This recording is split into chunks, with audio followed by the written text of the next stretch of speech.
오늘은 부활절 두 번째 주일입니다.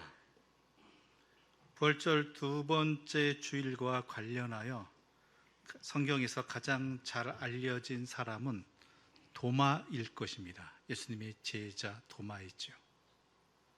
그런데 도마에게는 의심 많은이라는 꾸민말이 연결되어 있습니다. 그리하여 우리들에게 예수님의 12 제자 중 가룟 유다를 제외하고 어찌 보면 가장 못난 제자처럼 여겨지기도 합니다.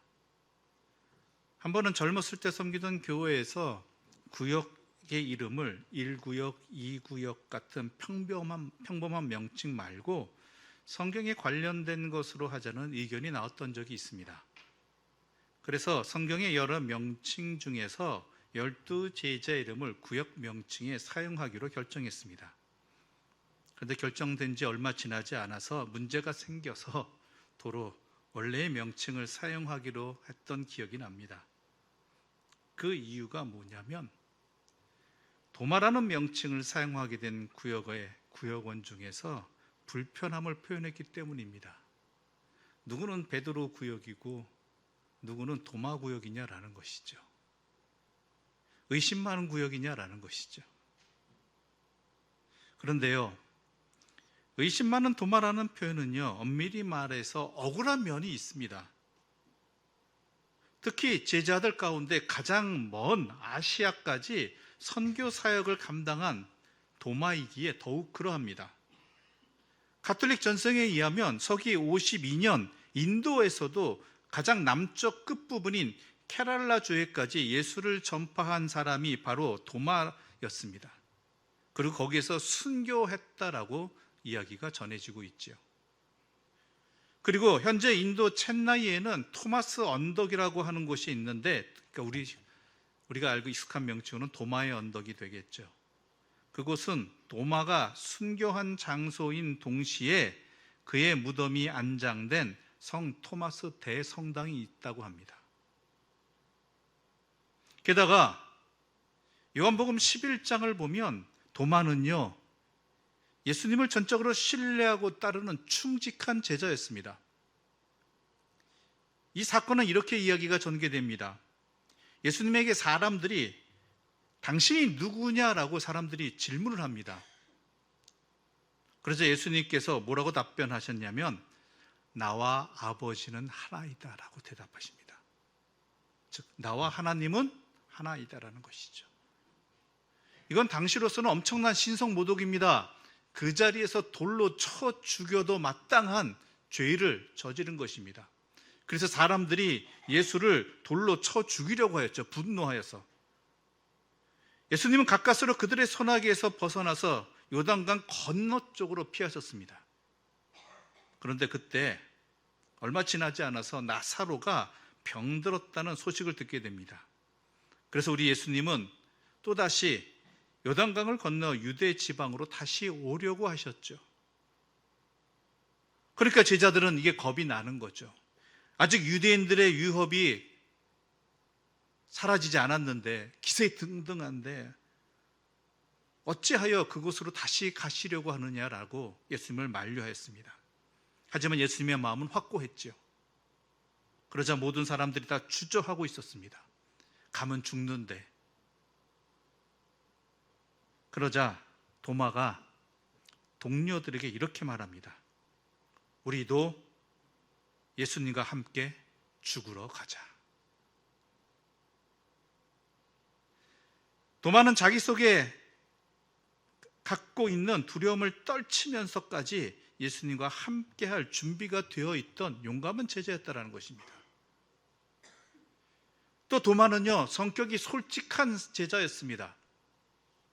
요한복음 14장에서 예수님께서 세상 떠날 날이 가까우신 것을 아시고 너희는 마음에 근심하지 말라고 하시면서 나는 너희가 있을 곳을 마련하러 간다. 내가 가서 너희 있을 곳을 마련하면 다시 와서 너희를 나에게로 데려다가 내가 있는 곳에 너희도 함께 있게 하겠다라고 말씀하셨습니다. 그리고 너희는 내가 어디로 가는지 그 길을 알고 있다라고 말씀하셨죠.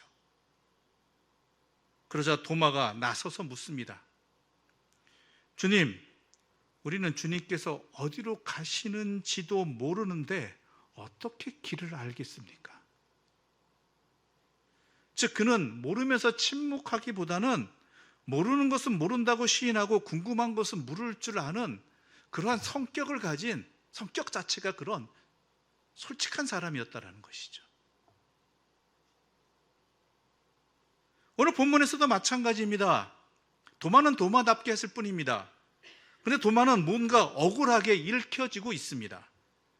우리 19절과 20절 말씀 함께 읽어보겠습니다. 오늘 본문 19절과 20절입니다.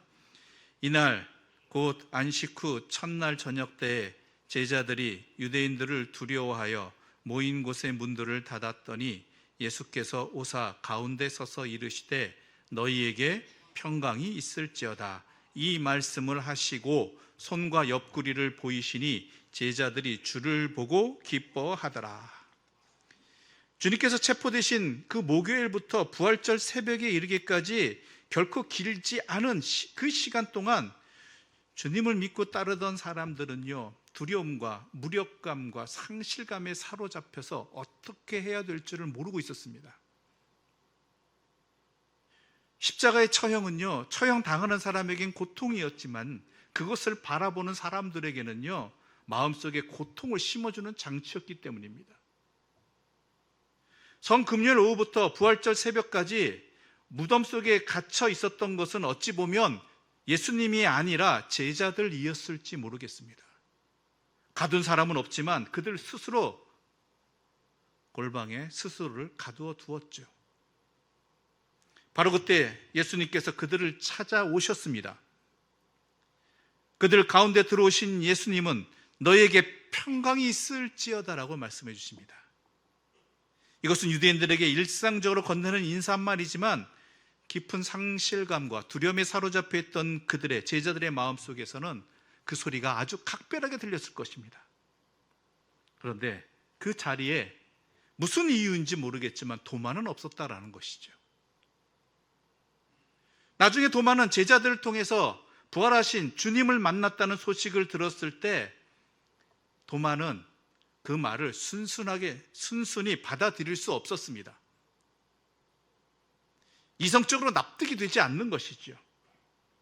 그래서 그는 우리가 잘 아는 대로 내가 내 눈으로 그의 손에 있는 못자국을 보고 내 손가락을 그 못자국에 넣어보고 내 손가락을 그의 옆구리에 넣어보지 않고는 믿지 못하겠다라고 말을 하죠.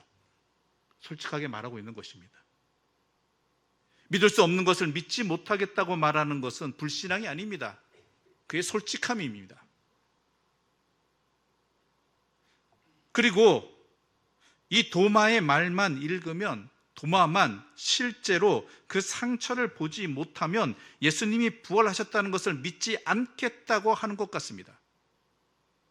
그래서 의심만이란 말이 붙는 것이죠. 그런데 여러분 읽어보셔서 아시겠지만 그렇지 않다라는 것이죠. 도마가 없는 그날 제자들에게 나타나신 예수님은 그 제자들에게 자신에게 난 상처, 난 손과 옆구리를 보여주셨습니다. 그리고 그것을 보고 그들은 예수님을 깨닫고 기뻐하였다라고 오늘 본문은 20절에서 분명히 기록하고 있습니다. 즉 제자들이 기뻐한 것은, 주님을 인정한 것은, 부활하신 주님을 깨달은 것은 주님께서 그들과 함께 하셨을 뿐 아니라 그들에게 손과 옆구리에 난 상처를 보여주셨기 때문이라는 것이죠. 26절부터 28절의 말씀 우리 또 읽어보겠습니다. 26절부터 28절입니다. 여드레를 지나서 제자들이 다시 집안에 있을 때 도마도 함께 있고 문들이 닫혔는데 예수께서 오사 가운데 서서 이르시되 너희에게 평강이 있을지어다 하시고 도마에게 이르시되 내 손가락을 이리 내밀어 내 손을 보고 내 손을 내밀어 내 옆구리에 넣어보라. 그리하여 믿음 없는 자가 되지 말고 믿는 자가 되라. 도마가 대답하여 이르되 나의 주님이시오 나의 하나님이시니이다. 아멘. 그런 일이 있은 후 여드레 후에 제자들이 다시 집에 모여 있을 때 주님께서 그들 가운데에 들어오셔서 평안하라고 인사를 하십니다. 그리고 도마에게 뭐라고 그러시죠? 내 손가락을 이리로 내밀어서 내 손을 만져보고 너의 손을 내 옆구리에 넣어보라. 그리하여 의심을 떨쳐버리고 믿음을 가져라. 믿음 없는 자가 되지 말고 믿는 자가 되라고 하시죠. 이 장면을 르네상스식의 이탈리아 화가였던 까라바조는 이 장면을 아주 생생하게 그렸습니다. 그런데 이 그림에서 놀라운 것은 예수님께서 도마의 손을 끌어서 예수님 자신의 상처를 만져보도록 하신다라는 것입니다. 이 뜻은 뭐냐? 예수님께서는 도마의 이 회의를, 의심을 책망하시기는커녕 그를 바른 인식으로 인도하시기 위해서 예수님의 자신의 상처를 내어보시고 끌어주신다라는 것이죠. 즉 예수님은 도마를 의심한다고 책망하시는 것이 아니라는 것입니다. 그렇다면 우리는 27절에서는 예수님께서 믿음 없는 자가 되지 말고 믿는 자가 되라고 말씀하셨고, 29절에서는 너는 나를 본고로 믿느냐, 보지 못하고 믿는 자들은 복되도다라고 하신 예수님의 말씀을 어떻게 보아야 하겠느냐라는 것이죠. 우리는 도마에게 의심만이라는 이유를 붙이는 것도 바로 이러한 주님의 꾸지람 같은 말씀에 근거해서 도마에게 뭐라고 하시는구나라고 우리는 이해하였기 때문입니다. 그런데 여러분, 우리가 앞서 앞부분도 읽어보았지만 다른 제자들도 마찬가지였습니다. 그 이야기는, 이 말씀은 도마만을 향한 말씀이 아닙니다. 도마에게 하시는 말씀이지만 그 자리에 있던 모든 제자들에게 하시는 말씀이라는 것입니다. 사실 이 제자들도 도마 못지않게 예수님이 부활하셨다는 증인들의 말을 들었습니다. 예수님의 무덤을 찾아간 여인들, 또한 제자들을 통해서 부활하신 예수님에 대해서 말을 들었는데 이들도 어땠어요? 믿지 않았어요. 도리어 숨어서 문을 닫고 있었습니다. 그런 그들이 부활하신 주님을 깨닫고 기뻐하는 삶으로 변화되기 시작한 것은 예수님이 직접 그들 가운데로 찾아오셔서 손과 옆구리의 상처를 보여주심으로 인한 것이었다라고 분명히 기록하고 있습니다. 즉 예수님의 위에 이런 27절과 29절의 말씀은요, 도마를 포함한 아직은 서투르고 부족한 믿음을 가진 그 제자들을 향해서 하신 말씀이라는 것이죠. 도마에게만 한 말씀이 아니라 거기 있는 모든 제자들에게.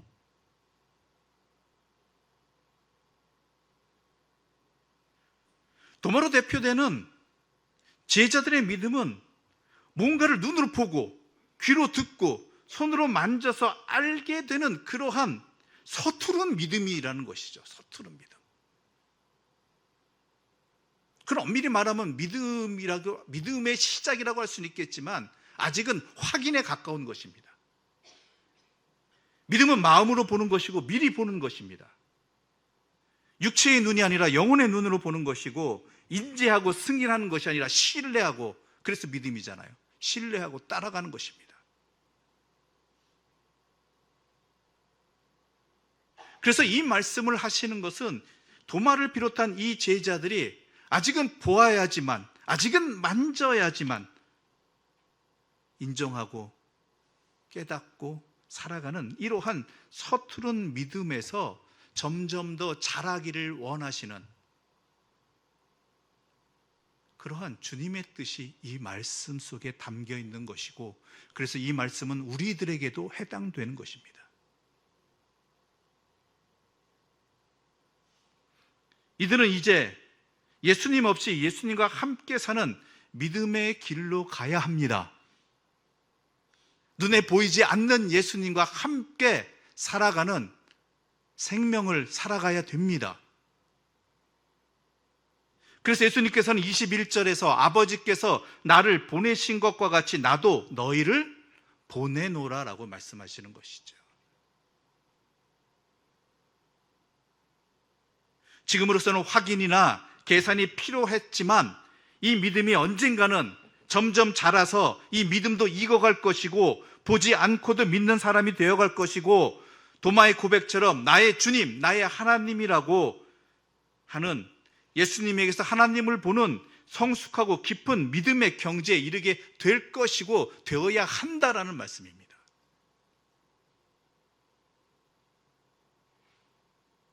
그게 부활의 삶입니다. 부활의 새 생명을 얻은 자로서의 삶이라는 것이죠. 그런데 여기서 우리가 또 하나 분명하게 놓치지 말고 보아야 할 것이 있습니다. 그것은 왜 예수님께서 상처를 보여주셨는가라는 것이죠. 부활하신 예수님께서 자신이 부활하셨음을 증명할 수 있는 길은 많이 있습니다. 그런데 왜 하필 상처를 보여주셨냐라는 것이죠. 도마가 그것을 원했기 때문입니까? 아니잖아요. 제자들에게 이미 그들이 요구하기 전에 보여주셨잖아요. 즉 요한복음을 기록한 요한은 왜 주님의 상처에 집중하고 있는 것이냐라는 것입니다. 이 상처가 제자들에게 어떤 의미가 있느냐라는 것이죠. 여기서의 상처는 예수님의 누구신가를 인식하는 증거입니다. 그 이야기는 이 상처의 의미가 우리가 그리스도인이라는 증거라는 것이죠. 주님께서 보여준 상처는 어떤 상처입니까? 왜 당하셨습니까? 그 상처는 우리들 한 사람 한 사람의 죄를 대속하시기 위해서 주님께서 짊어지신 고통의 흔적입니다. 그 상처야말로 사랑의 흔적입니다. 이 사랑의 상처를 감당하시면서까지 제자들의 죄를 짊어지셨고 또한 구원해 주셨는데 제자들은 어떻게 했어요? 배신했다는 거예요. 배반했다라는 거예요. 떠나갔다라는 거예요. 예수님께서 왜 십자가를 지고 계시는 건데요? 왜 십자가에서 그 고통을 당하시는 건데요? 왜 죽으셨는데요? 예수님 때문입니까? 예수님의 책임입니까? 아니잖아요. 그런데 그 제자들은 어떻게 했어요? 자기들을 위해서 십자가를 지신 주님을 부인하고 도망가고 있다는 것이죠. 여러분의 입장이라면 어떠시겠습니까?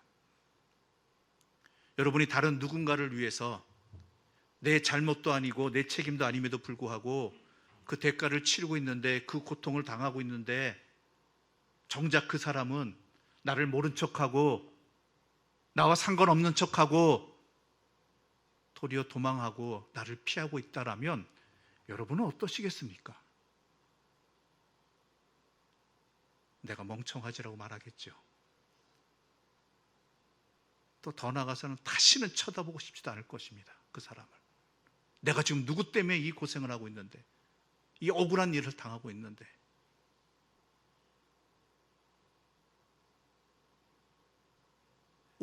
저라면 그럴 것 같아요. 하다못해 내가 그 사람을 위해 그 사람에게 표현 안 하고 기도했다 할지라도 기도했는데 그 사람이 나에게 모진 소리 하나만 해도 내가 저 사람을 위해서 기도했는데 왜 저 사람은 나한테 이래? 상처 입을 것입니다. 그 다음 미움으로 연결되겠지요. 그런데 우리 주님은 어떻게 하셨어요? 그럼에도 불구하고 찾아와 주셨고 용서해 주셨다라는 것입니다. 그리고 말씀하십니다. 23절 말씀 함께 읽어보겠습니다. 23절입니다. 너희가 누구의 죄든지 사하면 사하여질 것이요 누구의 죄든지 그대로 두면 그대로 있으리라. 아멘. 우리의 믿음이 커져간다는 것, 우리가 부활의 생명을 살아간다는 것, 이것은요, 그리고 내가 성숙한 그리스도인이 되어서 부활의 생명을 살아간다는 그것은요, 내가 하나님의 은혜를 입은 자라는 것을 안다면요, 그것이 어떻게 나타나느냐? 대표적인 것이 그 시작이 뭐예요? 서로 용서하는 것입니다. 우리 주님이 그들을 위해서, 제자들을 위해서 십자가의 모진 고통을 당하셨음에도 불구하고, 그들이 배반했음에도 불구하고 우리 주님은 그들을 찾아와서 그 상처를 보여주시고 너희에게 너희가 평안하라 이렇게 말씀해 주시지 않습니까? 그런데요, 부활하신 주님의 첫 명령이, 제자들에게 하신 명령이 용서라는 게 선뜻 납득이 되지는 않습니다.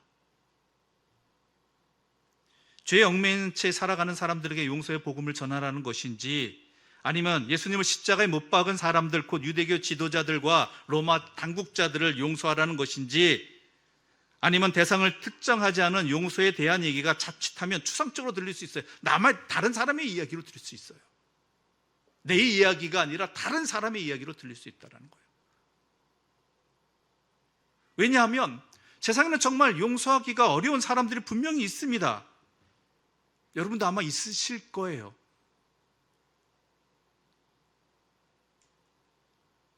물론 나는 다 용서했다고 하지만 진짜 용서한 것이 맞는지 의심이 되는 상황들이 우리들 안에 가끔씩 벌어진다는 것이죠. 여기서 용서라는 뜻에 대해서 우리가 분명히 알아야 됩니다. 헬라어는요, 아피엠이라고 이야기하는데 이 뜻이 무슨 뜻이냐면 떠나보내다, 가게 하다라는 의미 있어요. 떠나보내다, 가게 하다. 누구로부터? 나로부터. 그 무엇으로부터? 떠나게 하다, 가게 하다. 즉 용서한다는 말을 정확히 표현하자면 어떤 일에 붙들리지 않는 상태를 말하는 것입니다. 사실 그렇죠. 용서한다고 말을 하지만, 용서했다라고 말을 하지만 대부분의 사람들이 그 상처로부터 자유롭지 못한 경우들이 많이 있습니다. 피해자는 가해자로부터 받은 상처나 모욕의 기억에서 벗어나기가 어렵습니다. 그래서 내 안에는 항상 나는 용서했다고 말을 하지만, 생각하지만 내 안에 상처는 여전히 남아있다란 말이에요. 그 상처가 언제 터져요? 상대방이 나에게 똑같은 잘못을 반복할 때, 똑같은 잘못은 아니라 할지라도 또 잘못을 반복할 때 우리는 나도 모르게 어떻게 해요? 그 상처가 내 안에 품고 있던, 떠나보내지 않았던 그 상처가 다시금 터지잖아요. 그럼 그렇지. 전에 당신이 이렇게 해서 내가 용서했는데 왜 또 그러느냐고 과거에까지 같이 덧붙여서 새록새록 다시 내 안에 상처가 되고 또한 상대방에 대한 진노로 표현되는 것이죠. 분명히 용서한 줄 알았는데.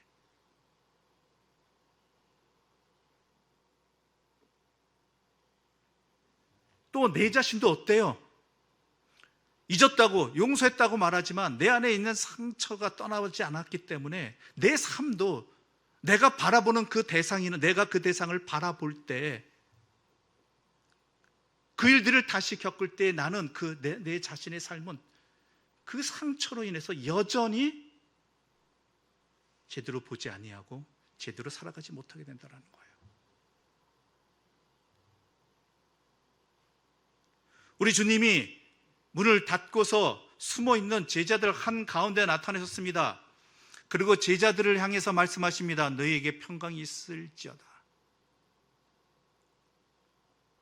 만약에 예수님께서 제자들 앞을 보시면서 베드로 너는 아무리 내가 말했다지만 3번씩이나 나를 부인하고 있느냐, 그 인식을 가지고 베드로 보셨으면 어땠을까요?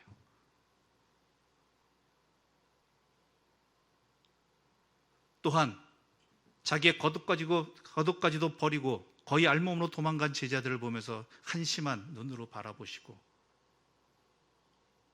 그를 그렇게 대하셨다라면 그 제자의 삶은 예수님을 진정으로 따르는 삶으로 나아갈 수 있었을까요? 아니, 예수님 자체가 이 제자들을 믿지 못하겠죠. 이 사람들이 언제 어떻게 배반할지 모른다는 그런 인식 속에서 제자들을 바라본다라면 예수님 자신도 힘들단 말이에요. 그런데 우리 예수님은 예수님을 부인하고 배반한 제자들을 용서하셨습니다. 다시 그들을 어떻게 해요? 제자로 바라보셨어요. 제자로. 하나님의 자녀로 바라보셨어요. 하나님께 죄 지은 자로서, 과거의 죄를 지은 자로서 바라보는 것이 아니라 용서함을 받은 완전히 새로운 존재로 바라보셨다라는 것이죠. 그게 평강입니다. 그것은 제자들의 평강이기도 하겠지만 예수님의 평강이기도 합니다. 예수님 자신의. 우리는 누가복음의 삭개오 이야기를 알고 있습니다. 삭개오는 말 그대로 민족의 반역자였죠. 자신의 욕심, 자신의 삶을 위해서 동족에게 로마의 하순이 되어서 세금을 걷던 죄인이었고 부정한 자였습니다. 그런 그를 예수님께서 용서하시고 뭐라고 말씀하셨는가 하면, 이 사람은 이제 아브라함의 자손이다라는 것이죠. 더 이상 과거에 그가 세리였다, 민족에게 고통을 주었던 자였다, 부정한 것을 취하던 자였다가 아니라 이제는 그를 예수님께서는 새로운 존재, 아브라함의 자손으로 보고, 또한 그런 주님의 인정을 받은 삭개오는 아브라함의 자손으로 살아가게 된 것이죠.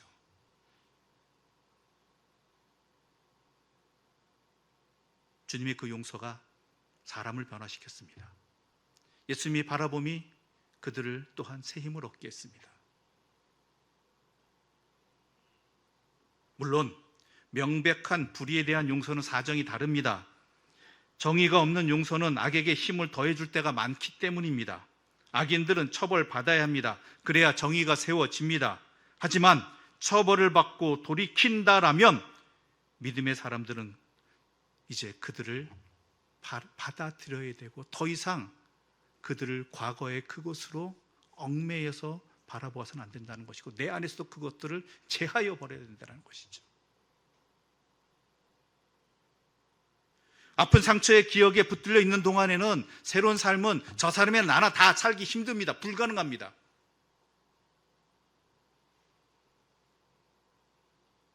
그런데 이게 참 힘들죠. 미안합니다. 거의 불가능하다고 볼 수 있습니다. 나는 기억하고 싶지 않고 떠나보낸 줄 알았지만 안 그렇다라는 것을 한두 번 경험한 게 아니지 않습니까? 어쩌면 그 기억력은 쇠퇴하지 않는 것인지, 건수만 생기면 거듭거듭 다시금 기억나고 또렷해지는 것, 그래서 힘듭니다. 불가능합니다. 우리 22절 말씀 함께 읽겠습니다. 22절입니다. 이 말씀을 하시고 그들을 향하여 숨을 내쉬며 이르시되 성령을 받으라. 성령을 받으라. 그래서 우리가 성령을 사모해야 됩니다. 성령이 충만해야 됩니다. 성령의 능력으로만이 이 참된 용서를 할 수 있다라는 거예요. 내 자신에게도 또한 상대방에게도.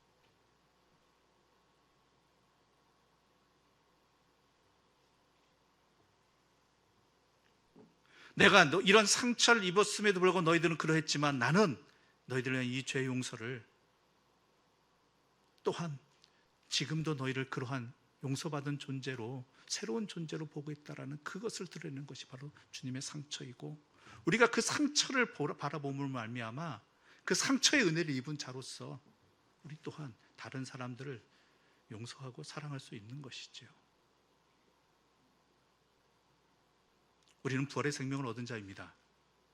부활의 삶을 허락받은 자입니다. 우리는 구원받은 자입니다. 그럼에도 불구하고 우리가 부활의 삶을 살지 못하고 또한 부활의 증인이 되지 못하는 첫 번째 이유가 뭐냐면 바로 참된 용서를 하지 않기 때문이라는 것이죠. 새로운 존재로서 살지 못하는 대표적인 증상이 바로 용서하지 못함입니다. 만달란트 탕감을 받은 신하 이야기를 우리는 잘 알고 있습니다. 그런데 그는 그 삶을 살지 못했습니다. 그 용서를 힘입었어도 불구하고 나가서 자기에게 100데나리온 빚진 자를 갖다가 용서하지 않았죠. 그 이유는 뭐예요? 내가 10,000달란트 이상의 용서를 받은 자라는 그것을 잊어버렸기 때문입니다. 내가 주님의 상처를 보면서 그 부활의 생명을 얻은 자로 새로운 존재가 되었다는 것을 깨닫지 못하면 우린 또한 나가서 그 부활의 생명을 살지 못하고 부활의 증인이 되지 못하게 되는 것입니다.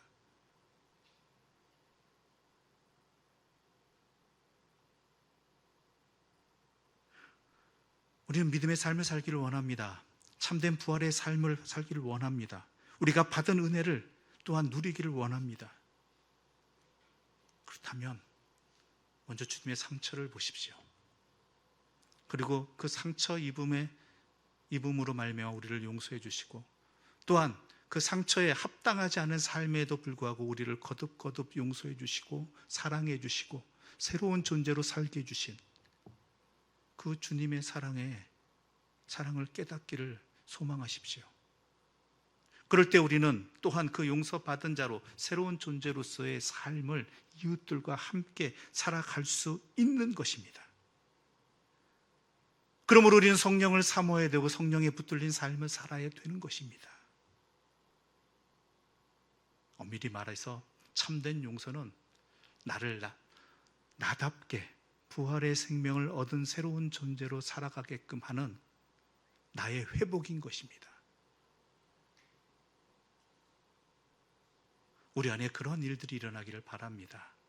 그러한 부활의 삶을 살아가는 하나님의 사람들이 되시기를 바랍니다. 그래서 참된 평안을 누리시는, 그리고 평안을 전하는 주님의 자녀들, 구원받은 자들 되시기를, 부활의 생명을 살아가는 분들 되시기를 또한 다시 한번 간절히 소망합니다. 기도드리겠습니다.